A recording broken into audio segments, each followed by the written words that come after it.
All right, hey guys, what's up? A little bit of a late start tonight, but welcome once again to the latest episode of the movie discussion Pocket Dimension. I am Cole, with always my friend and colleague Jay, and we're going to continue on with our probably the last installment we'll do in a little while. We were doing some fantasy movies. We were trying to do a bit of an arc as we touched on sort of different segments of fantasy, and tonight's movie will be the 1992 Studio Ghibli film, the animated classic, semi-classic at least, Porco Rosso.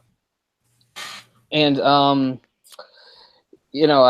people that knew me through the other show or just my channel and stuff, I'm big otaku, big anime fan, manga, all things Japan and stuff. So obviously, Studio Ghibli's always, for many years, been a big deal to me. And for a lot of people, it's sort of their gateway drug into getting into animated. Japanese anime and stuff like that, and why not? Although I got into it a little before they became sort of officially known over here, just through some coincidences and stuff like that. But anyway, it was always, in the back of my mind that I wanted to do one of these movies, but I didn't want to do anything that was too on the nose or too obvious, or something that would just be me going, "Oh, this is great, that's great," and everything. And so when we turned over to fantasy, these came in to my head right away because a lot of them are fantasy for sure. But one of the things that I thought made Porco Rosso sort of appropriate in that is it's fantastical, but it's only just straddling the line of fantasy. It's more like a hyper realism, magic realism type thing. Unlike most Studio Ghibli movies or ones done by Hayao Miyazaki, who's the writer and director, this is actually based on a manga he'd done in beautiful watercolor. I recommend anybody to seek it out because it looks absolutely gorgeous. But anyway, was that unlike those, this is more set in the real world, quotations of course, than the others, in that some are, they're not necessarily in a specific time or place, country or era. Like this sort of is, I mean, not exactly, but so this is set. I used to think it was like the mid-20s, but it must be closer to the early 30s, in and around Italy, and mostly taking place in the Adriatic Sea, the islands out there, and going back and forth into Italy. And for those who know Hayao Miyazaki, he was a big fan of aviation, particularly early aviation, and it's a staple in pretty much all of his movies that you'll have flying machines, whether they were based on reality or not. You can see that in something like Castle in the Sky or Nausicaa, the Valley of the Wind. But this is more supposed to be, although the planes you see in this aren't 100% accurate, they're still, all of them have some basis in reality. And I guess early aviation was something he was particularly interested in. And years later, he'd revisit some of these themes in an even more serious way in The Wind Rises, which I think is still the last movie he's directed, which came out in 2013. But obviously, he really appreciated and admired the Italian, specifically, contribution to aviation in the early days. And most of the planes we see this are Italian by design and based on real ones, again, by real people and stuff. And something that people that aren't as interested in aviation might not know is stuff like, and again, is that these are seaplanes, a lot of them. And during the 30s, actually, the fastest planes in the world, this is before, World War II and they get into supersonic engine stuff, the fastest planes in the world, the ones that were setting all the records, were Italian seaplanes.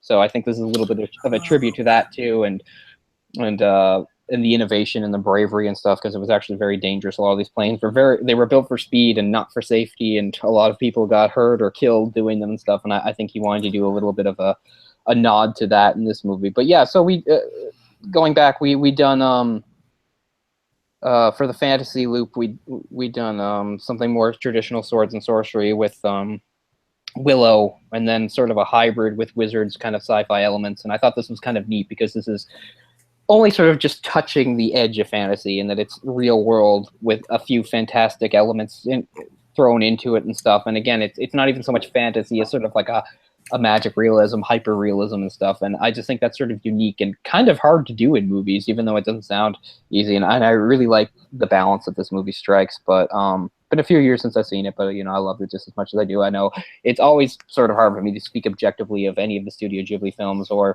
Hayao Miyazaki's work, because I feel such strong positive feelings for them anyway. But I thought this was a more different pick, in that even people that were aware of these movies didn't necessarily see this one. and I knew you hadn't seen it, and I want your thoughts on it. I also thought, as I said, all these movies, and I own them and stuff. Ever since striking the distribution deal with Disney in the late '90s, which is what brought a lot of these movies over and finally giving them, translations, was that we'd have movies from years and years ago, but they were getting whenever they were released over here, newer dubs. So this is a movie that came out in 1992, but it wasn't until years and years at least about a decade later, maybe more. I'm not sure exactly when the dubbing was done. We get an English voice cast in there. And with all these movies, I like both. I'll watch the Japanese one with subtitles, and sometimes I'll watch the English voice cast. But I always felt like a lot of these are very well done dubs for the most part. And I thought this was one of the better ones, particularly because the lead is done by Michael Keaton, and I think Michael Keaton really got into the role, and I really enjoyed him in that. And that's actually, I always prefer the English dub of this, particularly because of Keaton. And I know you were a fan of him too. So. Sure. I was thinking, did you like him in the role? Because I think it was a really cool role for him. Yeah. I remember you saying I was really intrigued by Michael Keaton doing the voice work. But I was reading that the director actually prefers the French version. Yes, I'd heard that too. Because it's the guy that was in The Professional. Oh, shit! Yeah, Jean. Yeah, I know who you mean. I'm going to butcher his name. I'll let you do the French. But anyway, you know what I'm talking about. Okay, well, I'll take a look at his name just so we can say it for people, because I can't remember. I should know his name off the top of my head. Is this Jean Reno? Mm-hmm, that's it. Oh, Reno, yeah. Oh, Jean Reno is the lead in the French dub? Yes, I believe so. That's pretty cool because he can sort of do that kind of tough guy type thing too. Yeah, I like that.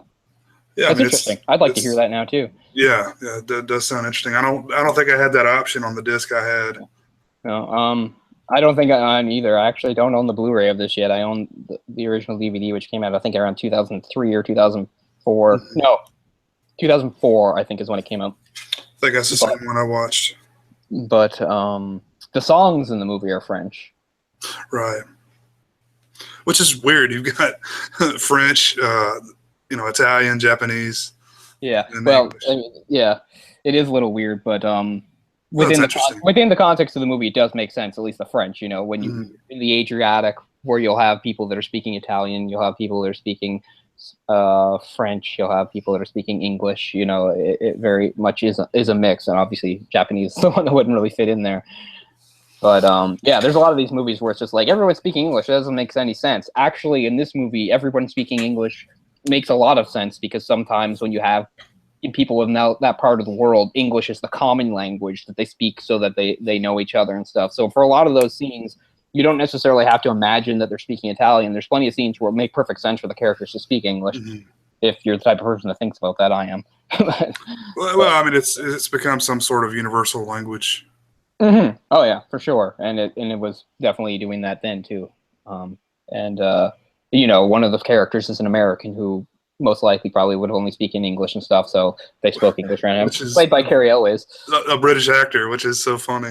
Yeah, because he does a great job at that Southern twang. Mm-hmm. Those two, those are like the main voices that really make the movie, and I think that's one of the reasons why I think the English dub is so strong is because I think Keaton and Elwes really get into it and really enjoy the characters. Yeah, and like you said, he's supposed to be like from Texas and stuff. He does a pretty passable Texas accent, I think. I'm not an expert on that, but it's pretty enjoyable. As the American flyboy Curtis.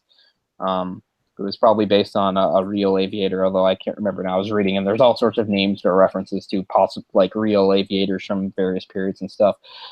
As I said, Miyazaki was really into aviation and the history of it and stuff, and this movie is an homage to a lot of that for sure. But the thing that I've forgotten about the movie is, again, this is a Miyazaki film, so it's that a nice sort of lighthearted tone to it, and there's some slapstick in it. But the opening is very goofy and slapstick, but it doesn't really set you up for the rest of the movie, which in many ways has a lot more of a serious undertone going on in it, and it has some more serious and heavy themes like war and loss and failed romance and stuff. So it's kind of interesting if you're seeing the movie for the first time. The opening scene where he goes out on his job. He at this point, Porco, he's a bounty hunter, and his job is to sort of stop air pirates. Makes me think of Tailspin, the air pirates. That's I was going to say that. Right? Absolutely, Anyway, I was going to say that. and you know, it's a very farcical thing. You know, you have these pirates that take all these little schoolgirls off the boat. The girls are in no way scared. The pirates are in no way menacing. The pirates are just like, "Oh, come on now, girls," and stuff like that. You know, and he managed to stop it without anybody getting hurt and stuff. And it seems very, you know, slapstick and silly and stuff. But actually, after that, even though it's still a slapstick elements, the movie isn't quite that goofy. It's actually has some serious stuff going on to it. And I always think that first scene is a little disarming, to tell you the truth. Well, I like how it sets up the character, and Sure. you know, I was going to tell you just from the, you know, out of the gate, looking at the poster of this movie, you're like, what the fuck is this movie about? You got a pig flying a you know, an old airplane. And I mean, that's what's weird. Like the pig element, it's not even necessarily needed for the movie. You know, it's almost like they just sort of threw that in at the end. Like, I don't mind it. Again, it gives it a little bit of charm, and it certainly helps some of his lines when he just, you know, he just says, leave me out of him. I'm just a pig," or something like that, you know, with funny things like that. And one of the better lines in it is, you know, and it actually does make reference to the real history at the time, is, you know, where he's like talking about how he'd become a criminal in Italy because of a desertion or whatever like that. And, you know, in Italy they wanted to arrest him, and he just sort of snorts and says, "I'd rather be a pig than a fascist," which I think is great too, because they don't really talk about it in the movie, but it's true. This period, this would have been the rise of fascism in Italy. So you could understand him as an expat of the country actually being quite disgusted by it, because he's seeing the turn that the country he fought for in World War One. Again, tell people with the history. I mean, I'm sure plenty of people remember that in World War II, Italy was on the side of the Axis powers, Mussolini and all that. But in World War I, Italy was on our side. They didn't do too well, and that's the whole thing. But they were on our side, and things changed, and a lot of it it was directly because of the rise of fascism. And there is just one small reference to it, but I think it's a really good statement, and it fits the character. He's just sort of showing a bit of contempt and disgust for his homeland, because he just feels like, well, I don't miss being there anyway. Look what's going on there. It's pretty cool. And I mean, as far as like setting up what it was really like in that period in the Adriatic, I don't know, but I just love the world they set up. It just seems like, you know, open and adventurous and stuff. I love how like they all meet at like this hotel bar that's on like an island, and comes in and parks their seaplane. Like I just really love that this weird open world they've set up, very romantic. And again, this comes from you know, a Japanese studio having sort of a romanticized idea of Europe, and I really like how it comes across. It's really cool. You can see that in a couple of the other ones too, but this one more so because it specifically is Europe. It's not like just some place like they did with like, say, Kiki's Delivery Service or whatever like that. This is a specific place. This is the Adriatic. This is Italy, you know, and I think it comes across very well. This kind of cool, again, romanticized version of Europe at a certain time period. But you know, you said that the seaplanes, the Italian seaplanes, were some of the fastest planes. Yes. That's so, man. That wouldn't have crossed my mind at all. Just they look so cumbersome. You wouldn't think that. Well, a lot of the ones, in here were cumbersome and stuff. And I mean, there were some very, like I said, not all of these planes are 100% accurate, but pretty much all of them, or at least have some basis in reality. Even though the weirdest planes you've seen in this movie, there's still some sort of like actual real world equivalent for it. Like if you look into it, there were some really strange. It was a very odd time for aviation between the two world wars. Aviation was just it was changing like super fast, and things were becoming outdated. And it's cool getting a look at these planes and stuff, because you're just thinking like, when he's having a big part of it, of course, is you know, getting his plane almost remade from scratch. It's like how much of the plane is made out of wood. And there's like a modern audience like thinking about like flying through the air, trusting your life to something that is largely made out of wood. Just seems so crazy and absurd. But you know, that was reality, you know. Which I don't know. But so the setup is basically he fought in World War I for Italy. He's been outlawed there since, and he's been living sort of a mercenary life in the Adriatic in a hideaway, taking on jobs to protect various boats and stuff from pirates, seaplane pirates and stuff. And he's become such a problem that the pirates have contacted an American flying ace specifically to take him out, and that's sort of where we come in the movie. And yeah, Curtis is a really fun character that I think Carrie always has a lot of fun with, and he's got the cool little mustache. He's kind of like an Errol Flynn type character, and he's just I don't know. I like that. I just like that. Like, there's just so much romanticism going on in the movie, and this idea of a duel and their sense of honor and all this stuff. You know, that more or less doesn't exist in the real world, but it's cool to see in here because yeah, you've got these pirates that are all ready to kill him, but after a girl sort of scolds them and tells them about honor, they change their minds and stuff. I like this whole idea of honor and fair play, and it sets up, you know, the climax of the movie very well and stuff. And Gina's the woman that runs the hotel. She's got a link to all this, and that she's been married 3 times, all to pilots, all who died, whether in the war or some crash or something like that. And I guess the last one she'd married to was Porco's best friend, and they flew together during the war, and he died. And eventually we get a flashback that shows that he was the only surviving member of this squadron or unit or whatever like that after some sort of engagement with an Austro-Hungarian force. But it is funny, like how vague the whole pig thing is. We do find out it's some sort of curse, okay? And we're like we're almost like an hour into the movie before like somebody asks him, like Theo just says, why is your face that of a pig? And like we're that far in before anybody actually asks, which is really funny to me. And that's how he tells the story, which is one of the more serious and heartfelt moments of the thing, of the movie and stuff. And again, he never actually gives specific reasons, like, because when you first hear about him being cursed, you maybe think like somebody, like a witch or a wizard or something, put it on him. But you know, that figure never appears. It just seems to be like he survives this encounter. He's the only one that lives. But at some point afterwards, he gets the curse on him, and it's kind of vague what it means or why or what it would take to break the curse. It's very vague, and I guess that's on purpose. But it's odd. Yeah, I was going to ask you if I missed something because it just. Okay, he flies, and he says the plane's flying by itself. Yes. And he basically falls asleep and wakes up, and he's in the clouds. Wakes up in the clouds and sees all the guys that died in the battle ascending, I guess, to heaven in their planes, you know. And then, like, it doesn't say anything, and it's just, like, at some point later, he wakes up, like, skimming just over the ocean. And I guess at that point, his face has changed. And, again, we don't really know why or what it means or anything. I have to believe that's kind of on purpose, but yeah, it's definitely weird. But yeah, for the anglicized version, you know, his name was Marco, and you know, so they called him Porco, which makes perfect sense. And Porco Rosso would mean, you know, like red pig. I think Gina still calls him Marco, doesn't she?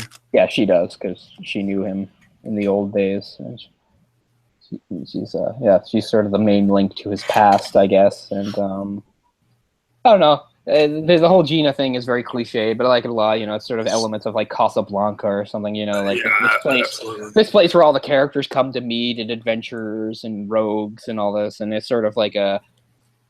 But even the pirates are there, but you know, they have this unspoken rule that they can't fight each other while they're there and stuff. So I like that he gets to sort of meet Curtis face to face beforehand, and Curtis is just like, I'm looking forward to shooting you down. And so, yeah, I enjoy that kind of stuff. And I like Curtis's attitude. He's, you know, he's the best. He just wins all the time. So he's not at all worried or concerned. But, yeah, so I guess it gets going when they do have their sort of first encounter. And Curtis does get the better of him, although it doesn't really have to do with Curtis's skills. It's his own engine giving out on him. And then he manages to hide.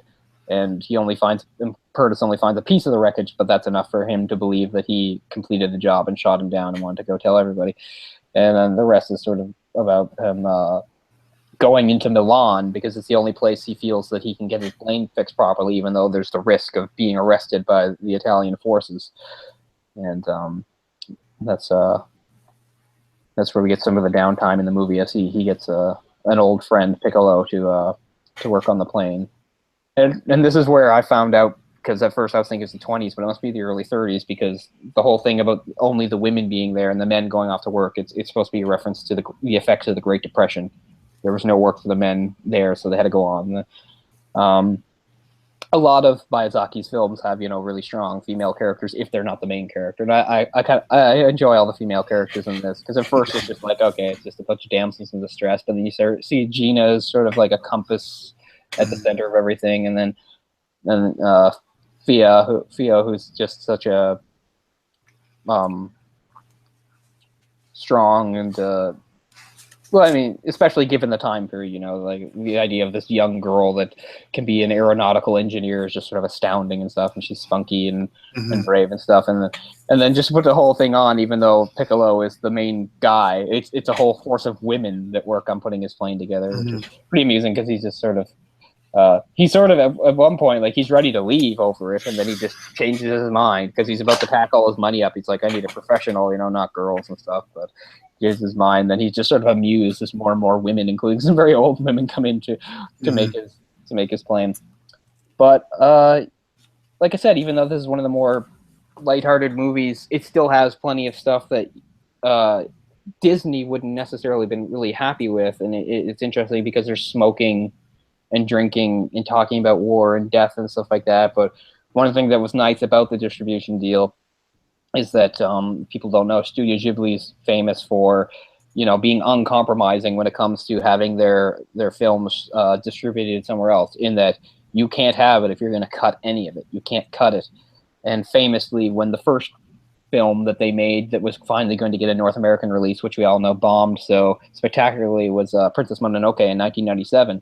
The Weinstein scenes or whatever had every intention to cut out stuff to give it a PG rating instead of the PG-13, because they thought PG-13 cartoon, that's not going to work. People aren't going to understand it, and they were kind of right, because the movie, again, confused most North American audiences. They didn't know what to make of it, and it just did not do well, despite the fact that it had a lot of big Western names in it, like Billy Bob Thornton and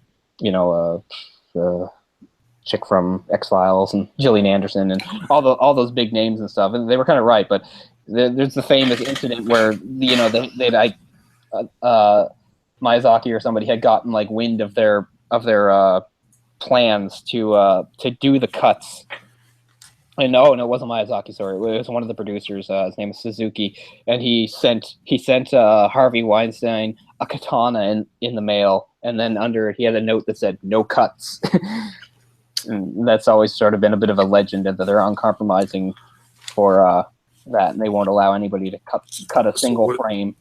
What was the conclusion there?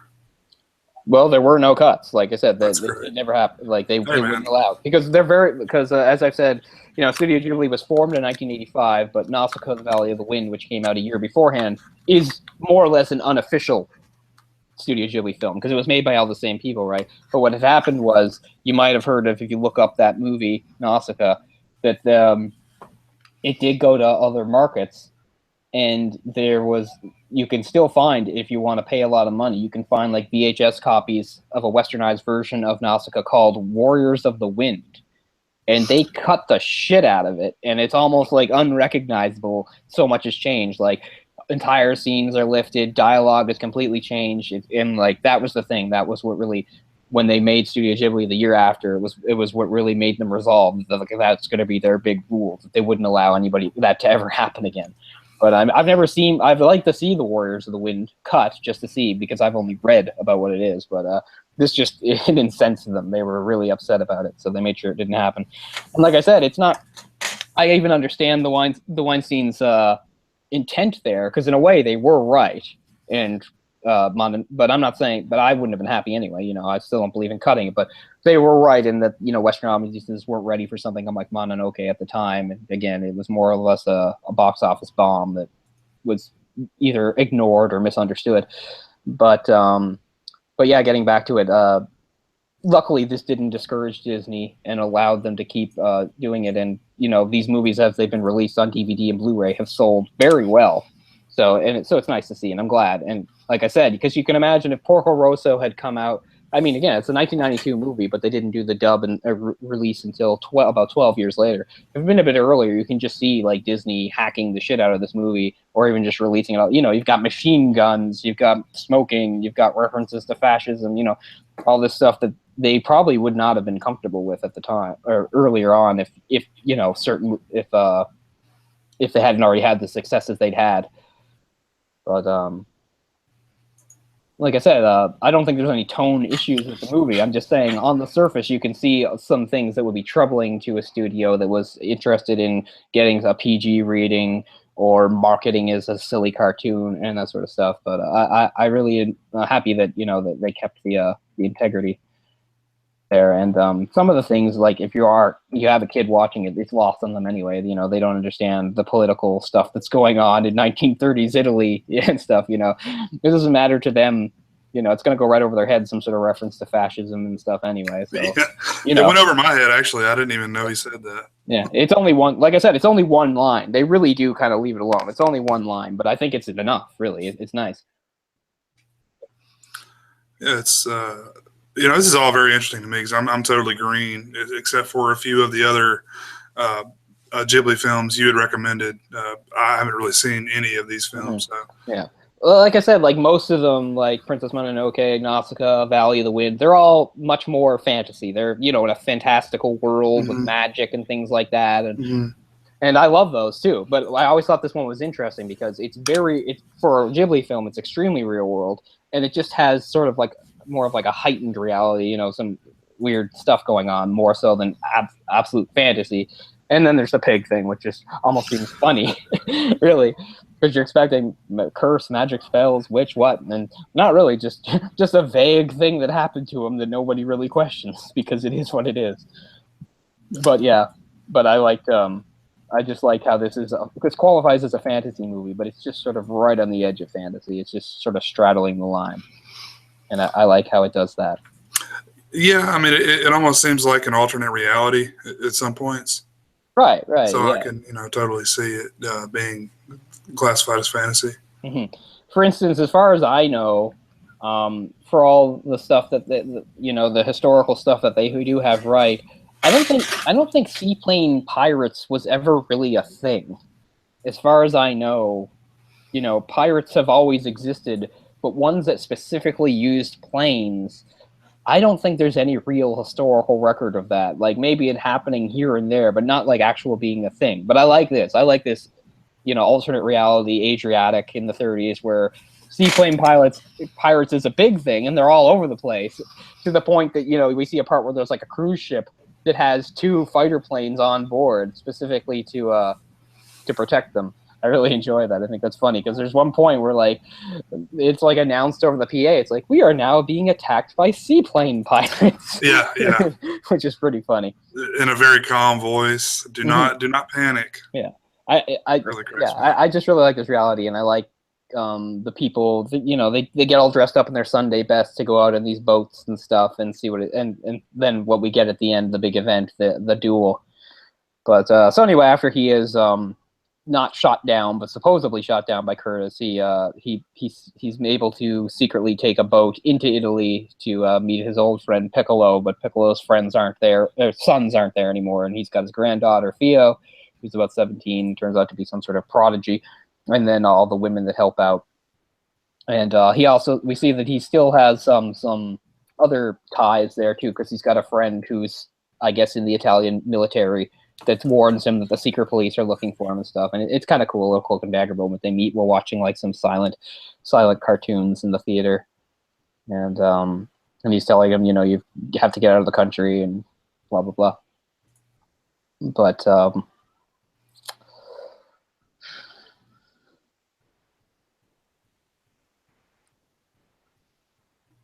sorry, I just lost track of where I was. But it doesn't really matter. But it's all setting up that he's going to go back. And the thing is, he has no intention of fighting Curtis again. And I like that he's just sort of a very pragmatic character. He's not really interested in honor or anything like that. He's just a mercenary, and he just, if no one's paying him to fight Curtis, he's not going to fight Curtis. They keep saying that, but I don't think that's actually the case. You think he still has some ego? Yeah. Well, I think he has honor. I think he does. Yes. Because he doesn't. he does Well, go he doesn't. along with it. I mean, he has an opportunity to kill him multiple times at the end and doesn't. Oh yeah, and there's that too. But that's also part of being like the mercenary though, and sort of in a way being sort of detached. You know, like. Right. But that's true, and I like that too because they point. You're right. They point that out that in the duel, it's a duel. It would have been acceptable to kill him, but he wanted to win without killing him, which is pretty cool. And I don't know. I appreciate movies where you've got like enemies that have sort of a mutual respect and stuff. It's kind of cool to see. Yeah.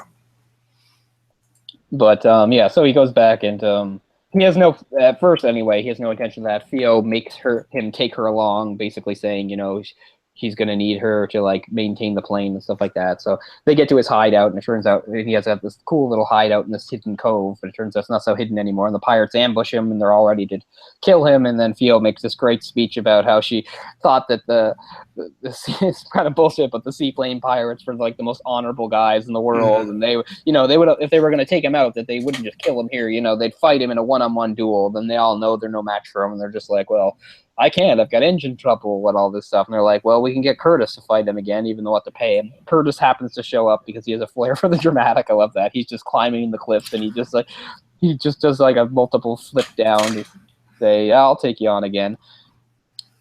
At the same time, Curtis had been hitting on Gina a lot.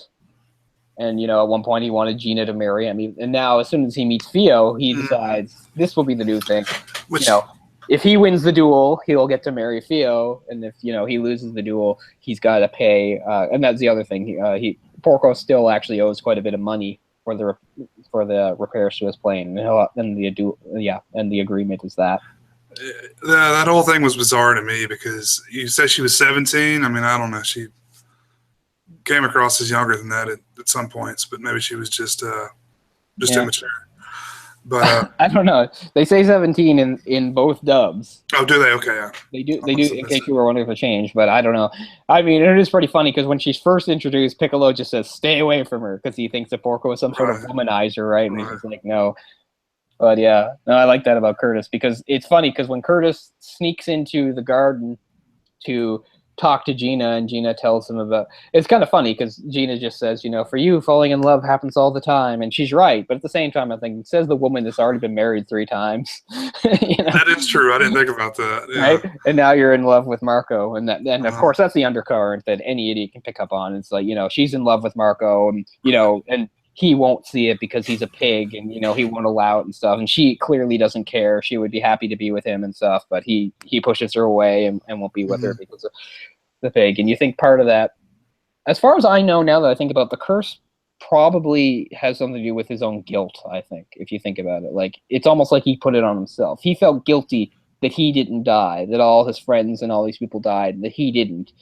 And he's like sort of just felt of himself. It's almost like he thought of himself as a pig and not worthy of honor or love or something like that. Because it's basically implied at the end of the movie, when it's revealed Gina loves him and stuff. It's implied the curse is broken because even though we never see it, Curtis is saying, "Hey, wait, your face! Wait, let me see your face." And stuff like that. So it seems to suggest to me that like the curse is almost self-inflicted. That it was, and that you could look at it as a metaphor. Really, I mean, everybody, it's there. Everybody says, but you could look at it as a metaphor that it's almost like he just sort of sees himself as an unworthy person or a bad person, or like it's his guilt. Definitely, I think if he's carrying around that all these men died honorably in battle, and for whatever reason he survived, even though he didn't think he was as good as some of them, particularly his best friend who had just married Gina at the time. So I mean, I guess that.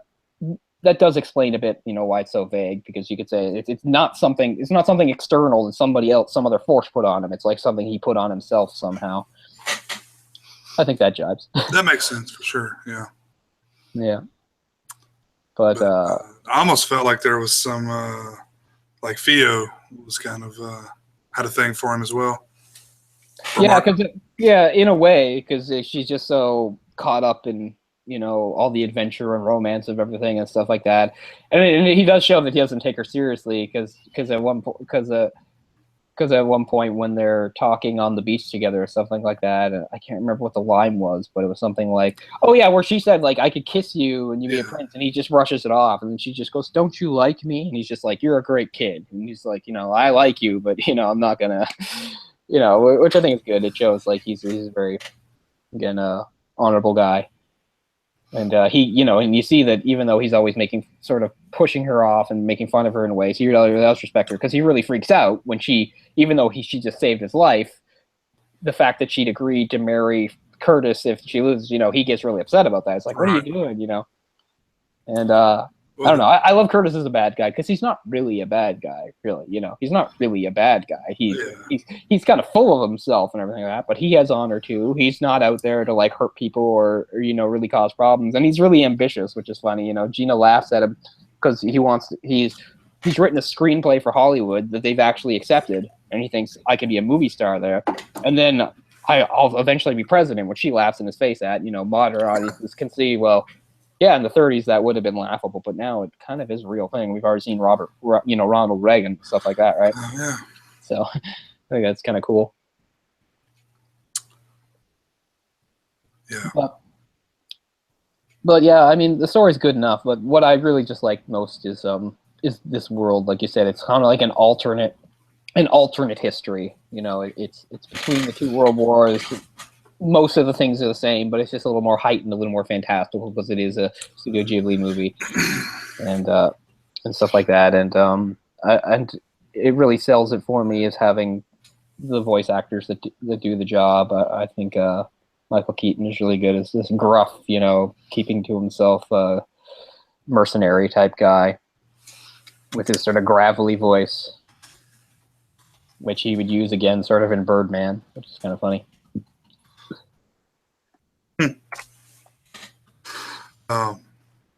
Yeah.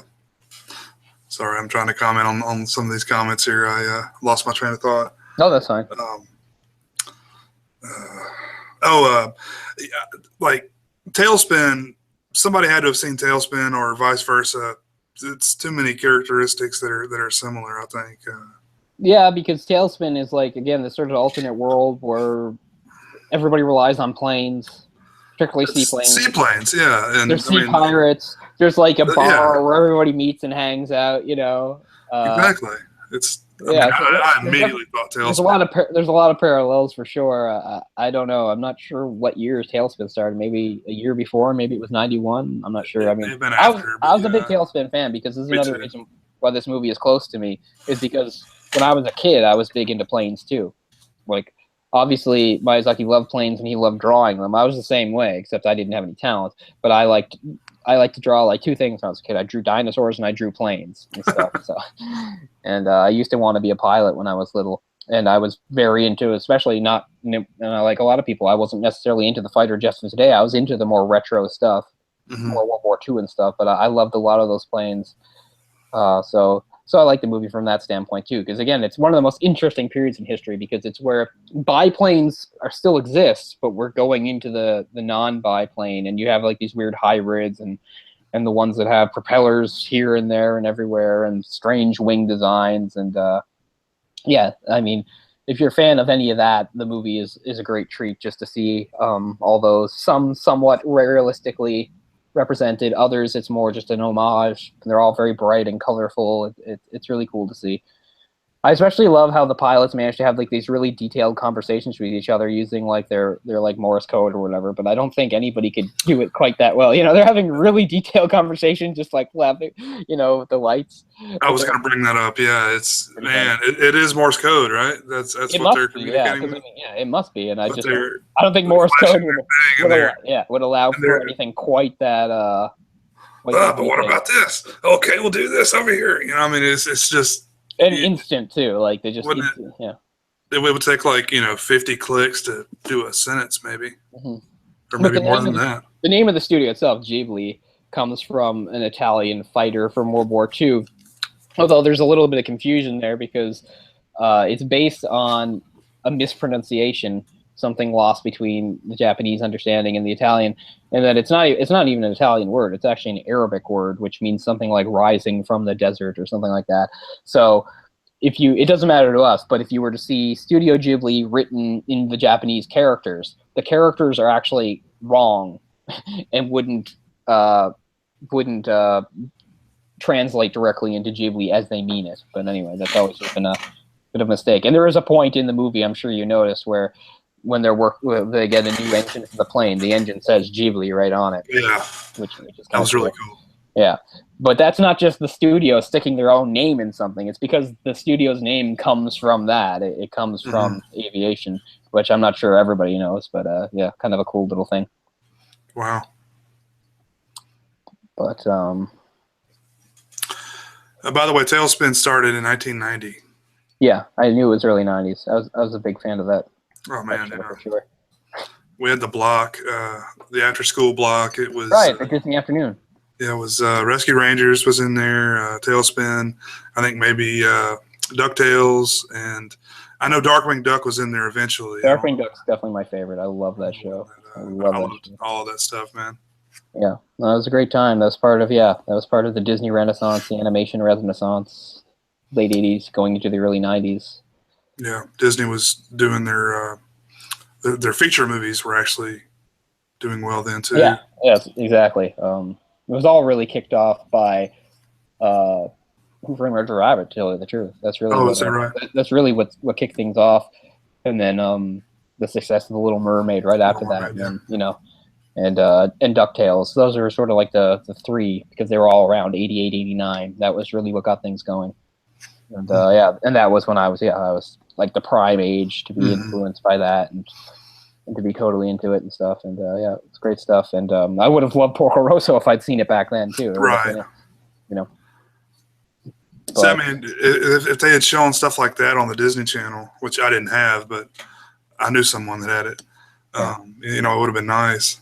I had it. It wasn't called Disney Channel in Canada. It was called Family Channel. But, it's funny. We say, I know that we all idealize our youth and things like that, but it is true about certain things. Like one thing same thing that's true about MTV and Much Music is when I watched Much Music in the 90s, it was about music. And they had shows about music and things were about music and they showed videos. And now all Much Music is a bunch of MTV reality shows and very little music. And Family Channel seems to be basically the same thing, in that Family Channel used to be very Disney. This is how I saw Old Yeller. This is how I saw all these movies about animals and stuff that had like no dialogue in them and stuff, because Disney cranked out these movies in the 50s. That's how I saw Nicky Wild Dog of the North and things like that. It's how I saw the original The Incredible Journey, stuff like that. And it's also how I've managed to see every single Donald, Mickey, or Goofy short from like the 30s into the 50s. I've seen all of them. I remember them perfectly. All of them. And I mean, because they used to show them, sometimes in a block, sometimes just in between things, because that was what they showed, like content. And they even had cool like making of things and specials that they would show. Now all Family Channel is what Disney Channel is, which is a bunch of shitty sitcoms that they made up, full of people like, I don't know, like Hilary Duff back in the day and Raven Simone and whoever it is nowadays. Like, that's all it is. It's just a bunch of shitty sitcoms and a bunch of made-for-TV movies. So it was real Disney when I had it. It was real Disney. I used to see The Wonderful World of Disney, where they take you inside Walt Disney's office. Walt Disney would talk to you in his suit, in his office. Like, I got the real Disney experience back then. But nobody gets it now. Now all Disney means is a bunch of, G-rated crap. I think Disney means a lot of things now. Well, yeah, that's the other thing, right? It just means way too many things. They're it's a multi-headed beast at this point. Yeah, because I mean, I'm sure there's people that are naive enough to, see these movies and think because they were distributed by Disney that Disney made them too or something, right? I'm sure people think that, yeah. But so it's called Family Channel. Is that what you said it's called? Mm-hmm. So that's not like actually like, is it owned by Disney or they just like license out Disney shows? As far as I know, it's just the Disney Channel's name in Canada. Why? I don't know why they wouldn't just call it the Disney Channel. I have no idea either, but yeah. And back in those, and like you said, you didn't have it. I had it back in those days because it was a pay channel. You didn't get it in your normal thing. We paid for it. Yeah. And stuff. But I mean, at least it was worth it. It was a quality channel. I saw all sorts of great stuff on it. Great stuff. Mm-hmm. I don't really know why they had to do that. And a tiny bit of Canadian content thrown in, like here and there. But for the most part, and sometimes they had some very odd programming. Remember, there's some like weird European cartoon called Spiro that I used to watch. Like, what the hell was that doing on there? I'll tell you one I used to like a lot that's still one of my favorites is the Gummy Bears. Yeah. So I didn't see that on that. I mean, that used to come on like what, ABC? No, it came on only on the Disney Channel for the longest time. I mean, I did watch it back in the day. I don't remember watching it on that. I knew it was Disney's. I thought it came on like ABC. It was available. Like I watched it, like we get a free preview or something, and I watched the hell out of it. I remember it as being part of ABC's Saturday morning lineup. So I could be wrong, but I don't. I would have watched it more. I think if I had the ability to, I definitely would have known if it was on.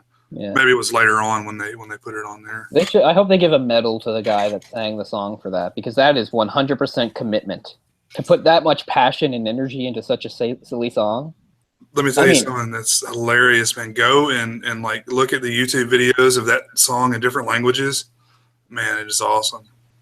Is it the same song? Yes. Just different lyrics? Okay, yes. I'll have to, because that song is just great. Crazy. It's just like a get you pumped type song. It's funny, man. Seriously, go check that out. It also had, we were talking about on the other show, we were talking about Bill Murray and stuff, but yeah, the guy that had done the voice of Garfield and the voice of Bill Murray's character in the oh yeah, he was like the fat bear, same the voice. grumpy one, yeah. I don't remember his name. But what a bizarre world that was. It's like they eat berry juice and then they can jump really high. Yeah, that's who the fuck knows, but I liked it. Yeah, I liked it too, for sure. But yeah, it was a good time back then for animation and stuff. Family Channel. You're watching Family Channel, programming the entire family can enjoy. See, we had a channel called the Family Channel also. But it was different, okay. It was different, yeah. It showed, there was some original programming, but basically syndicated other type shows. Huh. No, this Family Channel, as far as I know, was yeah, I mean, to this day, was, yeah, the Canadian cable channel. Canadian English, owned by DHX. See, it's changed a little. Wait a second. Much of Family Channel is heavily sourced from the American cable network Disney Channel. Okay, so I guess it was technically a separate channel, but at the time it might as well have been the Disney Channel because that's how it worked. And just much like the Disney Channel now, it's just like completely unrecognizable. It's in no way what it was when I was a kid. It has the name and that's it. Like nothing else is the same remotely, except I guess that you could say the content is still family friendly. But as far as like what you actually get to see on it, yeah, it's all that live action type. It's almost like soap opera style. Yeah, God. I mean, there was some really weird live action on there. Like for really little kids, there was one called Dumbo's Circus, based on Dumbo, and they were all people in like suits, like dressed up as like Dumbo characters. And they did the same thing with Winnie the Pooh. It was called Pooh's Corner. And it was all people in suits dressed up as the Winnie the Pooh characters. And I mean, I watched those a bit, even though I was like probably a bit older. But yeah, and that's how I saw my big introduction to coolness in the 90s, the original Mickey Mouse Club. Well, not the original, the 90s Mickey Mouse Club, but also the original. They showed the original too. But the 90s Mickey Mouse Club. Which is funny. I remember Britney Spears very well. I have no memory of Justin Timberlake, no memory of Christina Aguilera or anybody else that's famous. Britney is the only one that went on to be famous that I actually do remember. It's Britney, bitch. I think, what's his name? Ryan Gosling? Ryan Gosling was on there, which is weird because he couldn't sing. Which is, it's rare. It's hard to get on a show like that if you can't sing. And now he's like in a musical. Like a big famous musical, but he did not sing on that show. Oh, he didn't sing? Okay. He did not sing at all on the Mickey Mouse Club. Dude, there's like 3 or 4 other really famous singers that came from that show. Yeah, but I don't remember them. Britney's the only one I remember. Like, I remember Britney and like think she's really pretty and stuff. Mm-hmm. But yeah, that was one messed up show. That could only have been made at that period in history. I talk about a time capsule for the early 90s. That's it. It was so weird. It was just full of like random clips, and it was really weird. Because I mean, yeah, you had the members, and they would do songs or skits and sketches, but they would often just throw to like footage of some movie. Sometimes you would like watch sort of like an ongoing show, but only in like a piece at a time. They'd be like, now we return to this, and you would watch about 7 or 8 minutes It was kind of like the equivalent of, how they did the Spider-Man comic in the newspaper. It was kind of like Oh yeah. that. You would only get like a few minutes of this show, and the only way to watch it was the next time you watch Mickey Mouse Club, there'd be a point of the show where they'd return to there and continue on. I don't remember what the show was, but it was just really odd. Really odd. But getting back to this, I mean, I love this movie, but it really doesn't disappoint because it sets up this great climax. So they agree to this duel, and it becomes this big thing held on this island, this small little island, and everybody comes out. Again, everybody's all dressed up. They all come out, boatfuls of people and stuff to come, and they talk about, and they set it up. They have the bets on the chairs, and the pirates are organizing the whole thing, which is pretty funny. You see the pirates all sort of dressed up. Some of the guys have suits. One of the guys, he's like wearing his wife beater, but there's just sort of a tie over it and stuff. Oh yeah, it's pretty funny. And so the two take off, and then we finally get our duel, and it definitely lives up to it. They're both skilled pilots, really hard to get the drop on each other and stuff. And then there's a few times where Porco could have won, but he didn't want to shoot because he didn't want to kill him. He only wants to shoot the engine. And then there's times where they finally have each other in their sights, and towards the end, Porco's gun jams. And then Curtis gets behind him and his gun jams. So then he starts shooting at him. He's like, "You idiot, you can't hit anything with that." And he says, like, "I've tried." So he throws a wrench at him. And this next thing you know, this awesome aerial dogfight has devolved into two guys flying side by side, throwing shit at each other. That's really funny. And then, of course, they're running out of fuel. So then they just land. And then they continue into a fist fight in the surf, which I really enjoyed. They're like standing in the water, like up to like past their knees, having a fist fight, and everybody completely adapts to it. Suddenly they've got rounds and everything as they pound the shit out of each other. I don't know. I think it's really funny. They're just messing each other's face up. And through this all, we finally get the conversation where, Curtis tells him, I came on to Gina before all this, and she's in love with you, you idiot. And he's like, no, I couldn't. And he's like, it's true. Why would I lie and stuff? And then they sort of do a double KO.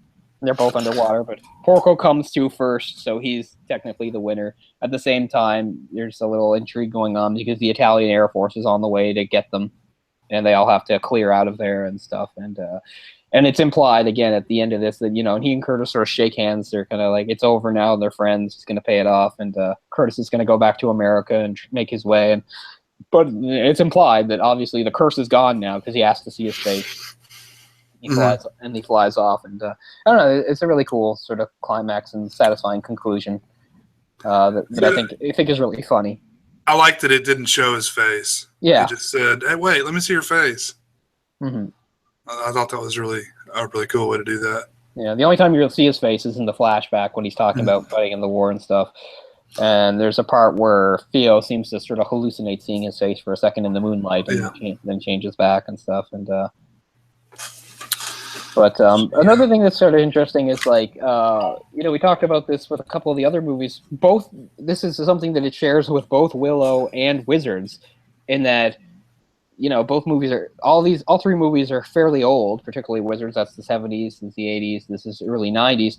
All three were made by people that didn't necessarily make sequels. All three have technically at least talked about making sequels. There's supposedly going to be a Willow sequel. I don't know if there'll ever be a Wizards sequel, but that's what Bakshi said he'd like to do. And Miyazaki has said he would like to do a Porco Rosso sequel. Now, I don't know because I've talked up Studio Ghibli and its great success and how everything, but everything hits a wall after a while. And the 2010s have not been good to Studio Ghibli, and they've sort of fallen on hard times for a variety of reasons I can't get into. Not that they're gone or anything like that. But Porco Rosso was the one that he had always talked about doing a sequel to that he thought would be great.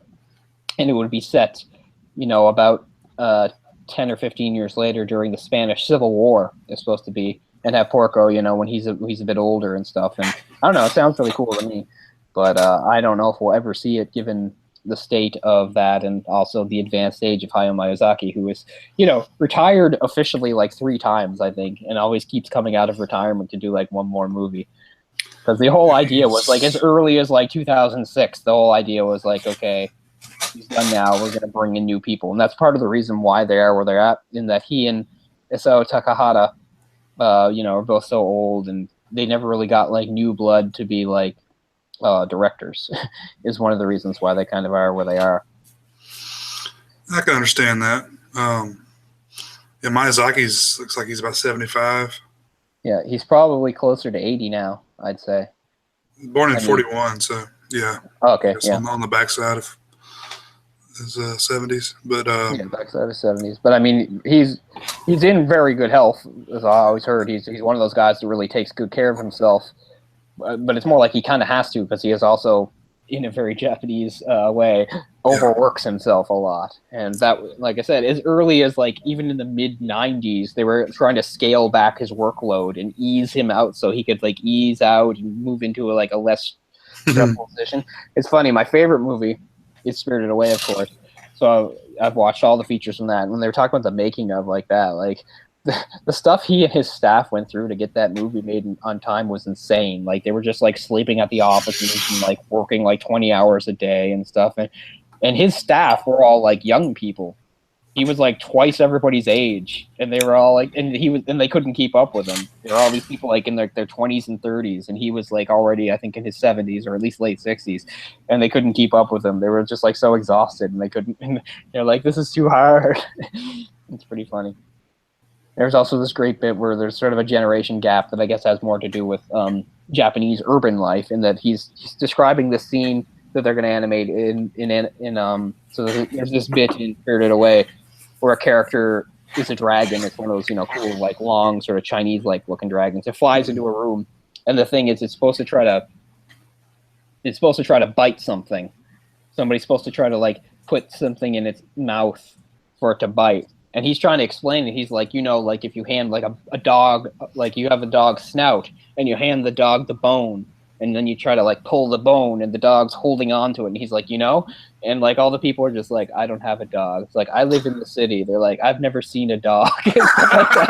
And he's just like, oh, you young people. Because I guess that's sort of the thing. Like as like urban places in Japan got so crowded, like it's kind of actually very rare to own a dog or a cat unless you live out in the country and stuff. But he grew up with that and stuff. So there was a little bit of a generational gap thing. I thought it was kind of funny that they illustrate, where like none of them like actually understand. Like they're like, I don't really know what it's like when a dog does that. That's funny. Yeah, I can imagine it's. But yeah, as recently as 2011, he said he would like to do a follow-up to Porco Rosso. It'd be called Porco Rosso: The Last Sortie. But but there's pretty much nothing going on there. He might have written it. He wasn't going to direct it. He might haven't finished writing. But yeah, like I said, the last few years have been there's been some turmoil going on there, and their turnover. There's not much turnover, and they're kind of stuck. But I hope the company will go on, because it's great, and it's, to somebody like me, it's synonymous with like high quality. Studio Ghibli, like they're the top as far as that goes. Their animation is incredibly detailed and lush, and their music is always so good, and such good scripts and stuff. And when they were formed in the mid '80s, they were kind of unique too, in that. Even though animation studios had existed, for a couple decades before that, there wasn't necessarily such thing as an animation studio with a set amount of people that were locked into their jobs. You might have had some people that were higher up, but as far as animators go and lower things, that was just sort of always rotated in and out on kind of like a freelance basis. That was just how things were done. And that's one of the things that made Studio Ghibli different, is that it cultivated a stable of animators, which they always felt, really helped, because they would work together and they would get better as they got more experience and do more movies and stuff. And I think that's probably true, considering the quality of the work. But at the time, it was something that wasn't done. And this also led to them, being able to make bigger budget stuff, because, ever since the first days of anime was sort of known for, it's kind of like what we were talking about with Ralph Bakshi, was sort of like squeezing everything you could out of something on sort of a low budget, like, reusing animated frames, using this technique, that technique, whatever it took to, and Studio Ghibli managed to overcome this and actually, have much more detail and stuff in their movies, because they were able to have larger budgets, so they didn't have to reuse animation frames. They didn't have to use weird shortcuts and cheap tricks and stuff like that. And it really does show in the work. And And you can see that in some other movies too. Like for instance, the big one everyone talks about, of course, is Akira. When Akira came out, like it used way more frames of animation than anything that was going on at the time. Like 3 or 4 times more, maybe more than that. Like it, yeah, like the amount of detail in a movie like Akira was like unprecedented at the time, and it really shows. And it's kind of somewhat the norm now, but in the mid '80s and going into the '90s, it was not that's not how things were done. With the advent of computers, being able to animate and fill cells and stuff. Right. Yeah. Exactly. It's easier to do that. Going from cell animation into that. Yeah. As we said, like Ralph Bakshi saying, about it's too bad how old he is now and the way his career was, because what used to take like 100 people, now took maybe 4 or 5 if you had the right computers and stuff like that. And it certainly is a good thing. But what I appreciate, of course, about the Japanese studios is they've never used it to walk away from hand-drawn animation, where I feel like in the West it's almost like hand-drawn animation has been a dying art form for the last while, and it makes me sad because it's not like there hasn't been really good Western animation too. And now even the stuff that is hand-drawn is still some sort of like hybrid, which I guess I'm okay with. Like for instance, speaking of the Disney Channel, like just recently they've made an animated show based on the movie Tangled. It even has the cast and stuff, and it's kind of an interesting look because it is like a 2D animation, but you can see like it's kind of like an overlapping kind of style to make it kind of look like a pop-up book or something. It's hard to explain, but so you can see the computer elements. So I like how they do that instead of just making everything into, I don't know, I think we're all a little grit our teeth when we think of some of like those, way too early 3D shows that were coming out in the 2000s. Although, to be fair, one of my favorites is the first ever. It was made in Canada, and it was Beast Wars. Oh, I didn't realize that was Canadian. Yeah. Yeah. That's the well, yeah. Well, actually, it's not the first ever. The first ever was also Canadian. It's called Reboot. They were the same studio, but anyway, yeah, they're based in British Columbia. So, yeah, for many years, like computer animation, one of the premier schools in the world is in British Columbia somewhere. And so they cranked out quite a few shows, and like I said, as primitive as some of it looks now, some of them still were really good quality shows. Because I remember when Beast Wars was coming out, I was really incensed because I was an old school Transformers fan. I was like, I don't know about this, and then I really loved the show. And then it turned out to be the only one that was any good. I think of all the Transformer shows that come out since then, and I just hate them all. They each gets worse than the last. I don't care if it's Armada or Energon or whatever you want to like, or just Robots in Disguise. Over and over, like I get that they all have to have their own stamp on it and stuff, but I don't know.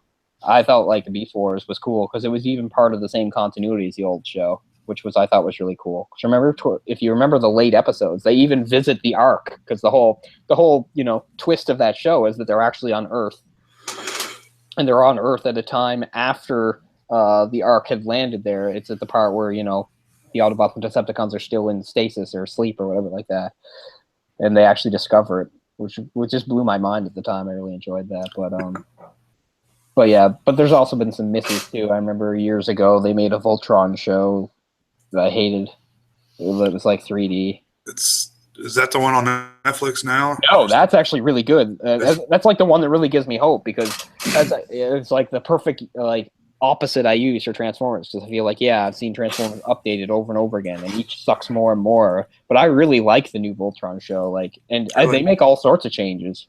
And yet, I think we talked about before, like, as much as I really love Voltron growing up, it was very formulaic and repetitive in many ways. This actually is cool. Like, if it's not like that, it's definitely got better writing, and it's a really good tribute to it. I haven't seen too much of the second season yet, but I watched the whole first season and was really impressed on that, and I thought all the changes were pretty cool. And like I said, it definitely wasn't formulaic. Like, there's, I think, 12 or 13 episodes in the first season, and I think they don't even form Voltron in like half of them. Like, some of them, they do other stuff. Then maybe they just get it done with the lions. Sometimes they don't even use the lions. So I thought it was cool that they managed to do that. But I definitely recommend the new Voltron show. It's cool, and it's definitely good for kids. It's got a good balance. It's not like overly violent or dark or complex. It's definitely something kids could watch. So it's one of the very few updates of an older show that I totally applaud. To tell you the truth. Oh, yeah, us Americans have no problem with violence. it's nudity we have a problem with. That's true. That's true, but there's still networks that have things, because that was the other thing that sort of happened with in the 90s, right? Was where they took guns kind of out of everything. We watched G.I. Joe, and we watched Transformers and stuff, and then suddenly we transitioned into shows in the 90s where none of the characters had guns, even when it would make sense for them to have guns. Like sometimes they'd still shoot, but they would just like shoot out of their hands or their chests or something. They would just take the gun element out of it. They even did that. I never realized that. Like, that's something they did in not Beast Wars. They still had in Beast Wars, but then in that crappy sequel they made to that, Beast Machines. In Beast Machines, nobody had guns. Everybody just sort of shot out of their hands or their chests and stuff like that. But it's true. Think about like some of like the more 90s action shows. They took like pretty much nobody had guns anymore. They just sort of removed them. Either the show had like characters that didn't need the guns, but sometimes you had characters where it would totally make sense for them to have guns, and they just didn't take them out or use them. Like, yeah, guns kind of started to disappear in the 90s after like it was just a normal thing for like 80s action shows that, you know, the characters to have guns, even though they still had those rules. People weren't getting killed. I was watching G.I. Joe where they seemed to be fighting wars and no one ever got killed. And, you know, they were shooting lasers, you know, sometimes. Yeah, that was the other thing too. Like, as much as I liked some of those shows, like the animated Spider-Man show in the 90s was pretty good. What they couldn't do was like suddenly the cops had like laser guns that would just stun people if they got hit. It didn't make any sense. I mean, I realize it's a Marvel U where things like that exist, but it's not just like every cop has a laser gun. but they had to do things like that. That's one of the things that made the Batman animated series so good, was like they even talked to the network about that. They said, look, if you're going to make like our gangsters and stuff have like laser guns that stun people, this show is not going to work. They have to have guns, like handguns and machine guns, or this isn't going to work. And luckily they listened to them.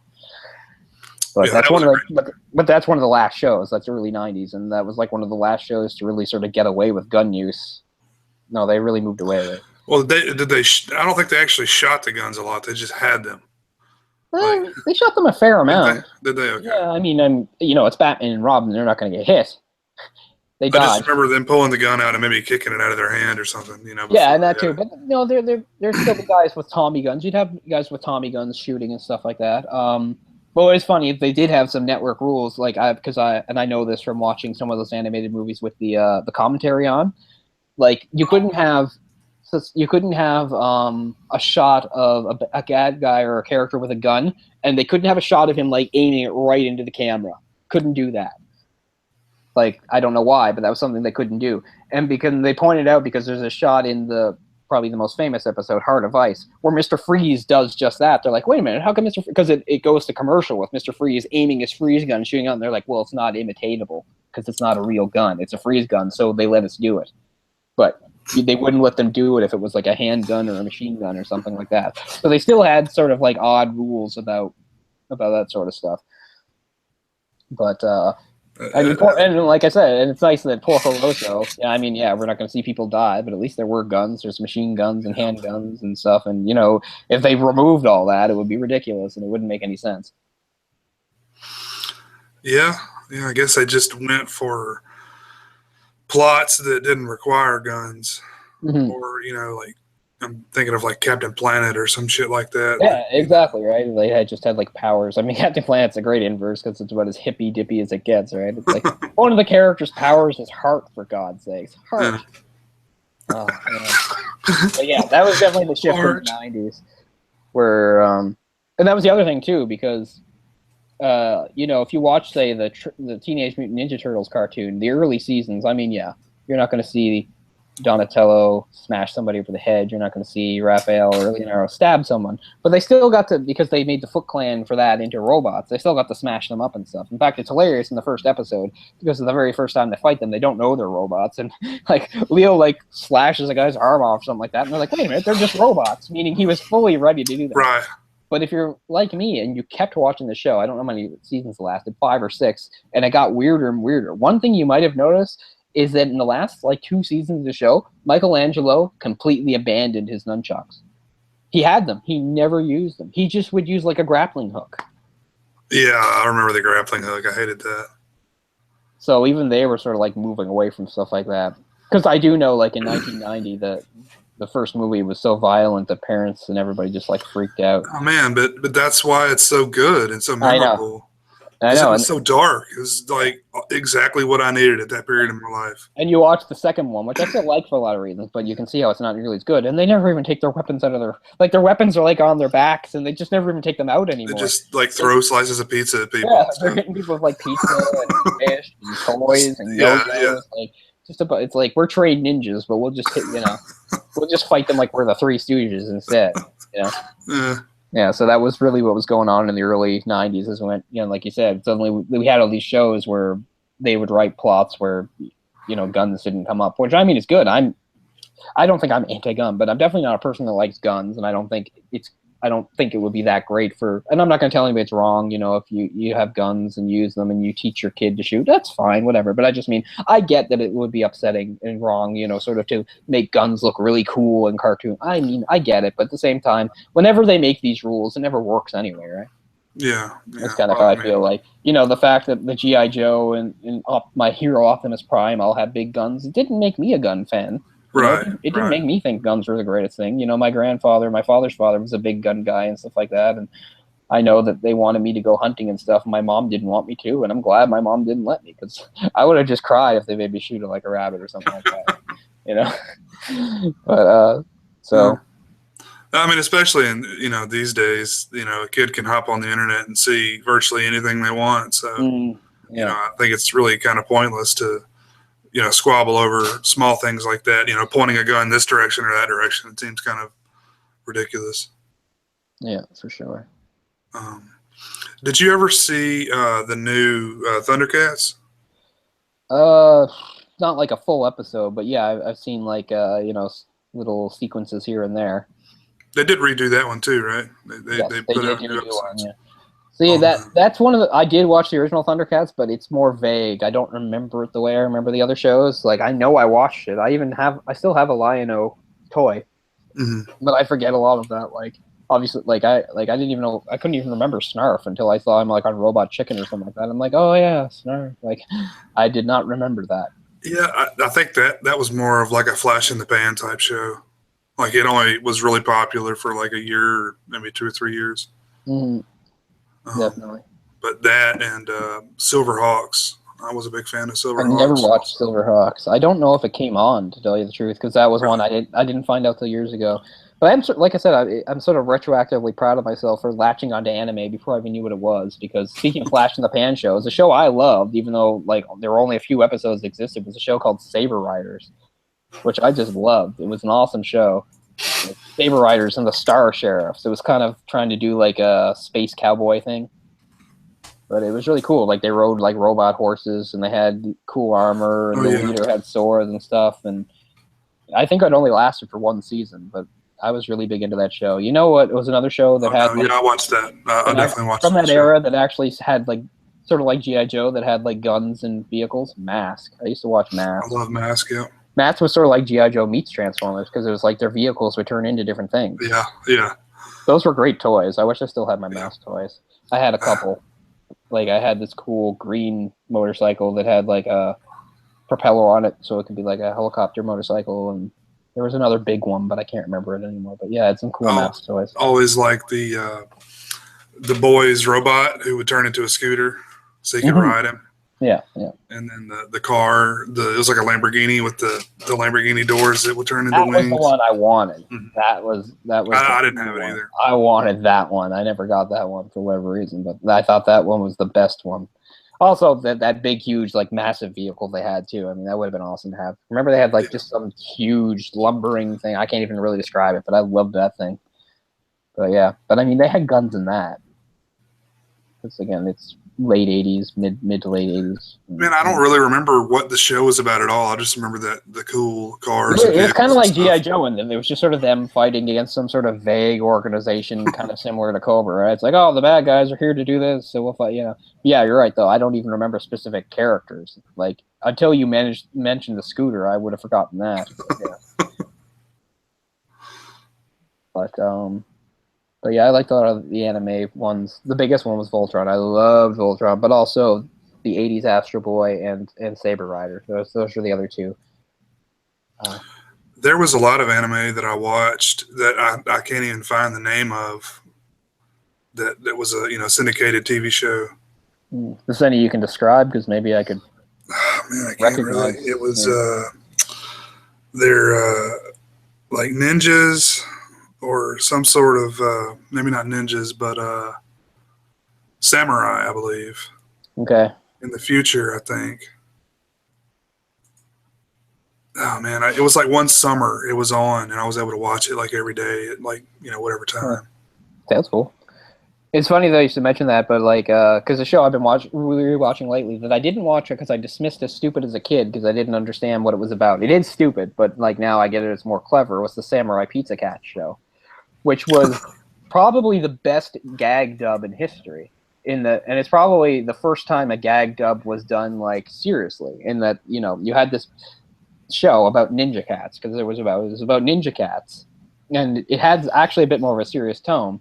And now there's not really any clear story. The story is either there were no scripts for English, or the scripts were just really bad, so they told the studio to rewrite them. So what you got with Samurai Pizza Cats was everything written different. Everybody gives it a different name. All the dialogue is 100% different. And yeah, it was anyway a really fun show, just full of like pop culture references, just go and stuff like that, and actually a Canadian voice cast and stuff, and yeah. But I remember at the time I just thought, oh, this is some sort of Ninja Turtles ripoff because that's what it sounded like. But it turns out it wasn't at all. It was an anime about something else that they changed into something else and then gave it all these pop culture names and stuff. And yeah, I've been watching that again recently. I'd like to own that. I found the one I was thinking of. Oh yeah. Ronin Warriors, also known as the Ronin Samurai Troopers. Yeah, I've heard of it, but wow, I'm impressed it ever got. I had no idea it ever got shown on Western TV. I've never seen it. Oh yeah, man, it was great. Sounds pretty cool. Yeah, it was. I don't really remember a whole lot about it. I just remember liking it a lot. Yeah, I'm sort of the same with Saber Rider. Saber Rider's had a really great look and stuff, but I couldn't really tell you what was going on and everything. I'll have to watch some of that online again too. Here's Samurai Pizza Cats. I don't remember that. No, yeah, no. That used to be a Saturday morning show that, like, even as a kid, I dismissed as stupid at the time. Now I realize again that's sort of the brilliance behind it, because they just, it was just full of references and very self-referential. It's pretty funny. Oh man, you should watch like the theme song is hilarious. It's like the guy's doing a Paul Lynde impression, and it's full of narration and stuff. It's another one of those shows where I think it was seen in Canada, but not all of the U.S. And also parts of it were cut out of the U.S. For instance, there's this great bit where the opening narration from one of the episodes is this, I'm paraphrasing a bit, but it says like, "We now welcome you back for another like half hour of senseless violence and pointless blah blah blah blah blah," and stuff like that. And apparently, I read this later online that they like completely cut out them even saying that when they aired it in the States. Oh well. I'm like, why? It's a joke. Like they're like making fun of like their own stuff. But yeah, because in a way, like Samurai Pizza Cats was sort of like a Voltron thing, and like it was very formulaic in that they sort of fought in the same way. In fact, a lot of it was the leader would usually just use some sort of like crazy sword move and blow up whatever they sent after. But the fact that the English dub was so different made the show worth watching, because it's just full of like intentionally bad jokes and references all over the place and stuff, and really fun. And everybody's got like some stupid name. But yeah, you should watch the theme song. The theme song's hilarious. And apparently the story goes also that the guy that when he was singing the song, he was like he was already kind of drunk. And there's a part where like he's supposed to say the line, "This cat gets down with a something," but he actually for the take, which they kept, he says down twice. He says down, which is just him slurring because he's drunk, which is pretty funny. Wow. But I mean, I don't know. The episodes are actually super short, and they always have like this extended bit that they repeat at the end, I think, just to fill in the time because they're missing part. But they even have like a joke at the start. It's like, if somebody can find the script, we might begin the show, which was sort of like true, because apparently the joke was like, whether it's true or not, was either there was no script, or again, they just had to make the scripts from scratch because it was like very poor quality or something like that. But it's like a self-aware like. Yeah. But I just mean so ahead of its time, because this is like 1992. Yeah, that is ahead of its time. Like anytime I talk about a gag dub, all a gag dub now is something you watch on, the internet. It's like, oh, we take it, and it's like, oh, this was a gag dub that was a real show, which I just think was brilliant. But yeah, so I've been watching that again recently. But at the time, as a kid, I just thought, oh, here's some dumb Ninja Turtles ripoff. Oh, it's Samurai Pizza Cuts. Haha. I was like, this is too stupid, and I didn't actually really watch it much as a kid. I just dismissed it, not really, knowing the context and stuff. But I would definitely recommend watching a couple episodes of it. I mean, it's not like great or anything. The humor is intentionally bad, which is kind of funny and stuff. But I imagine the people that did it, had a lot of fun doing it. Yeah, the bad thing about this stuff is usually what you could find is like VHS dubs and like stuff recorded off of television and just so bad. This did get a DVD release, but I don't think it ever got a Blu-ray release. Oh, DVD, okay. That's cool. Although it took a very long time. Like, I don't think it came out to like 2012 or something crazy like that. But even that doesn't necessarily mean it's going to be good looking or good quality. It's not good looking. That's the other thing. It's not good looking. Like, even though it's DVD, it's not like a DVD transfer. It's just more like they took VHS and slapped it onto it. Cause, I've read that about that one for Samurai Pizza Cats, that it's actually never gotten like updated properly, which is kind of a shame. I've seen a lot of that for animated stuff. Yeah. But I guess they think people don't care enough, so they don't put any, I guess money is what it means. They don't put any money into getting it actually transferred or whatever that entails, the quality, making the quality better. Mm-hmm. So anyway, to wrap up on this in fantasy, I just thought this was a neat movie to take us through, again, sort of one spectrum of fantasy to another, where, again, it's more like sort of, like you said, like an alternate history. And just a few things are a little tweaked, but not too different from reality and stuff. And then the weirdness of the pig curse and stuff. But I just think the movie has a lot of charm and a really great look, as all these movies do. And it's really cool if you're into like aircraft or aviation and stuff. And I don't know, it's one of those movies where if you describe it to somebody, they'll be like, what the hell? But it makes sense if you watch it. And it's definitely probably one of the lesser known of the Studio Ghibli movies or Miyazaki's, but I think it's just as good in quality with a lot of them. I enjoy it almost as much as I'd enjoy, say, a Princess Mononoke or something like that. And it's probably the one where I feel the strongest about the English dub. I think a lot of these Studio Ghibli English dubs are quite good. I just think this one's really great because of Cary Elwes and Michael Keaton. I think they're really cool in their roles. And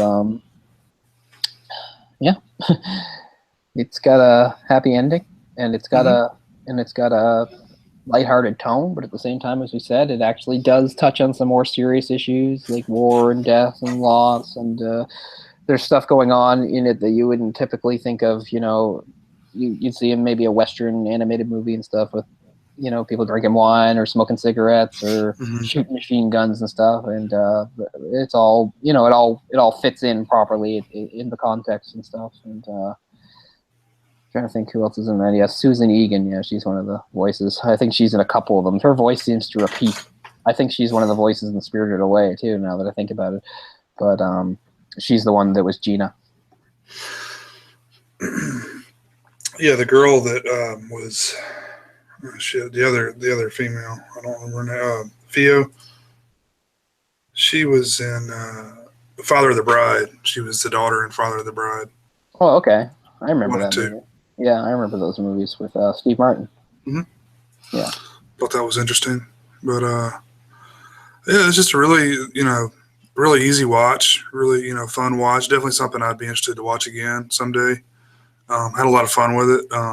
Great bits of humor, great action sequences, and the animation is just beautiful. Oh yeah, I mean, you can't really get better quality than these movies as far as animation, and it's just a very beautiful setting. Like we said, the Adriatic, wonderful, horizons and the blue sea and everything. Wonderful colors in this movie. One thing, I mean, this is an anime movie, but it's still true that colors matters. And one of the things I hope, as we go on, when we talk about other movies, we can talk about things like light and color, because I don't know, I think we said before, I feel like a lot of movies in the last 10, 15 years have been draining the light and color out of so many movies, and I don't know why. So I think we'll definitely do some movies going forward where we can talk about the use of things like light and color, and you can dismiss an animated film and just say, well, it's a different thing. It is, but it doesn't mean it's not important. Again, if you want to like look at a film that has amazing lighting, Akira is actually a really good example of one. Even though it's lighting in a different sense than what lighting in the live action one was, with all its crazy neon signs and flickering headlights and stuff like that. Like the lighting in that movie is just some of the best I've ever seen, whether it was live action or not, you know. And the lighting in this movie is nice. You got, like we said, we have the sun reflecting off the waves. There's at least a couple of really nice like sunset scenes and stuff. Colors just blending into each other. If there's anything Studio Ghibli's known for, it's scenery porn, and this movie is sort of a good example of that. And it also coined the phrase Ghibli Hills, which is, you know, these rolling green hills that you get to see a bit of too. You see some of these islands as they fly over. Mm-hmm. It's true, the Adriatic really is like that too. There's tons and tons of just little islands and stuff. It's a beautiful part of the world that I'd love to visit. That nice Mediterranean climate, I think it would be really good to see.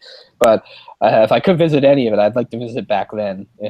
That time period just seems sort of romantic to me. And again, I know, we're seeing this sort of through a romanticized view of foreigners seeing that. But I mean, it's, again, one of the strengths of the movie. It just paints this really cool, adventurous, romantic picture of this section of the world and this section of history, with its beautiful scenery, its interesting level of technology, its interesting level of fashion and stuff like that. And a lot of the characters make pretty good XPs of stuff like that, particularly Curtis. Curtis is probably the best. I like, you know, he's sort of like the lone American in this, so he's got like all these, you know, sort of cliched things about him, which is great. But he's, you know, he's from Texas. He's got sort of like a cowboy attitude and stuff. He wants to be a movie star. He's got the mustache, but at the same time, he's but he's not too out there. He's got a sense of honor and fair play. You know, he's not. It's not like a negative stereotype. You know, he's not like some malicious foreigner that's only out to cheat and stuff like that. You know, he's a bit of a jerk in some ways, but he's still an honorable character. And I don't know. I find the ending really satisfying. I like the mutual respect between him and that. I like the fact that this crazy dramatic duel turns into a fist fight in the waves. I think that's really funny. But yeah, I mean, maybe some down the line. I mean, not anytime soon. We'll do another Ghibli, do some compare and contrast. But I just thought this one was sort of fitting to fit into the arc of fantasy we're doing. I wanted to do something. You know, when we were talking about, I know I already gushed about this on the other show when we were talking about Bill Murray, but when I talk about like a sort of semi-fantasy, not really, but just sort of magic realism, it's one of the things I appreciate. Like I said, the Wes Anderson films, it was something I really liked about Life Aquatic, right? In that, you know, it was very real world, but there was just some things about it a little off, a little tweaked that would make it different.